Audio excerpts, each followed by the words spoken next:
Hi everyone, आज की इस वीडियो में हम डिस्कस करेंगे ऑस्टियोआर्थराइटिस ऑफ नी, जिसे हम ओएनई भी कहते हैं। मोस्ट कॉमन कॉज है नी पेन का और एल्डरली केसेस में मोस्ट कॉमनली ये कंडीशन पाया जाता है ओएनई। तो क्या क्या सिम्टम्स होते हैं ऑस्टियोआर्थराइटिस ऑफ नी में, और घर बैठे 5 बेस्ट एंड ईजी एक्सरसाइजेज जो आप कर सकते हैं if you are suffering from osteoarthritis of knee joint. तो सबसे पहले हम बात करेंगे most common symptoms of your OA, यानी कि osteoarthritis of your knee. Most commonly symptom होता है आपका पेन जनरली आपकी मीडियल साइड में पाया जाता है। आपके जो नी है उधर मीडियल साइड होता है और लेटरल साइड होता है।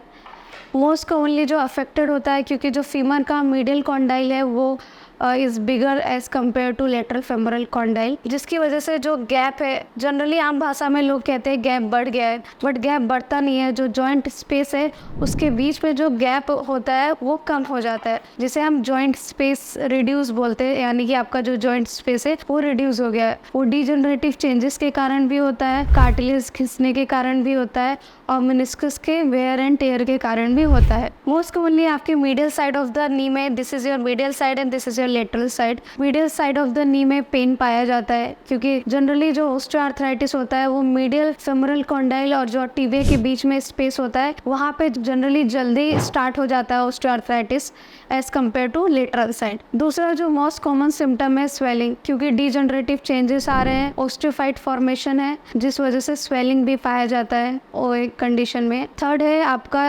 क्रिपाइटस, यानी कि आपको जॉइंट स्पेस रिड्यूस होने के कारण, ऑस्टियोफाइट फॉर्मेशन के कारण आपके जो बोन्स है, आपके जो फीमर है और आपकी जो टिबिया है वो आपस में रगड़ने लगती है। एक छोटी सी बोन भी होती है जिसे हम पटेला कहते हैं।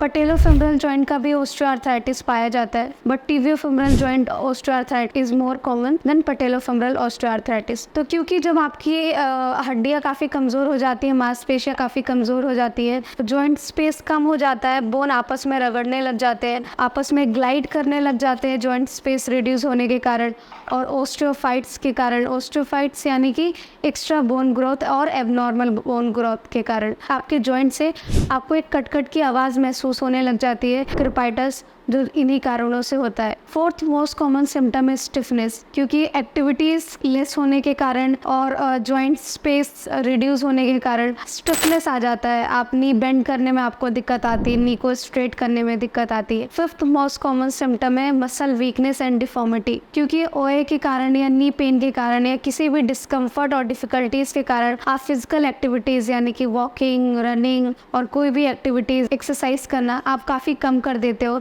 जिस वजह से आपकी मसल्स एफिशिएंटली उतना काम नहीं कर पाती हैं, जिस वजह से टाइम के साथ आपको काफ़ी आपके पैर में कमज़ोरी और वीकनेस आता है। ऑस्टियोआर्थराइटिस के काफ़ी ग्रेड होते हैं, वो ग्रेड डिसाइड किए जाते हैं कितनी डिफॉर्मिटी डेवलप हुई है, यानी कि कितना आपका बोन घिस चुका है, जॉइंट स्पेस कितना रिड्यूस हो चुका है। इसी तरीके से आपका जॉइंट स्पेस रिड्यूस होते जाता है, डिफॉर्मिटी बढ़ती जाती है और आप फिक्स्ड फ्लेक्शन डिफॉर्मिटी भी डेवलप हो जाता है, यानी कि आप देखेंगे कि आपका पैर पूरी तरीके से सीधा नहीं हो पाता, नी कुछ डिग्री के एंगल में बेंड रह जाता है, जिसको फिक्स्ड फ्लेक्शन डिफॉर्मिटी भी कहते हैं। तो ये डिफॉर्मिटी के कई सारे ग्रेड है, ऑस्टियोआर्थराइटिस के कई सारे ग्रेड हैं। अगर आप ग्रेड ऑस्टियोआर्थराइटिस के स्टेज 1, स्टेज 2 और स्टेज 3 का इनिशिएशन है, स्टार्टिंग है, तभी भी आप एक्सरसाइज कर सकते हैं। इवन दो अगर आपके ऑस्टियोआर्थराइटिस का ग्रेड 4 है, तभी भी आप एक्सरसाइज करके जो आपका प्रोग्रेशन है डिजीज़ का, डिफॉर्मिटी का, उसको आगे बढ़ने से रोक सकते हैं।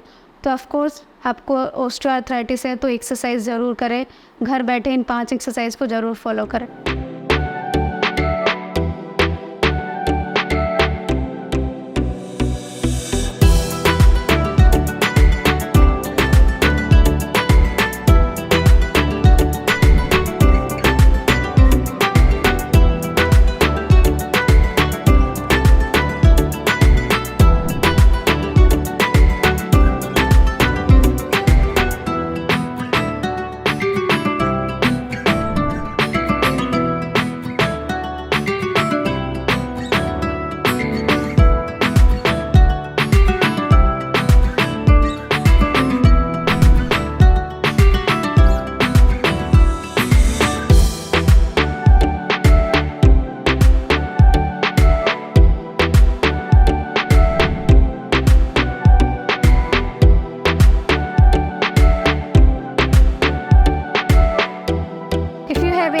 queries regarding your knee pain or about your osteoarthritis of your knee or any other joint, you can ask with us and our team. We will be very happy to help you out. Thank you.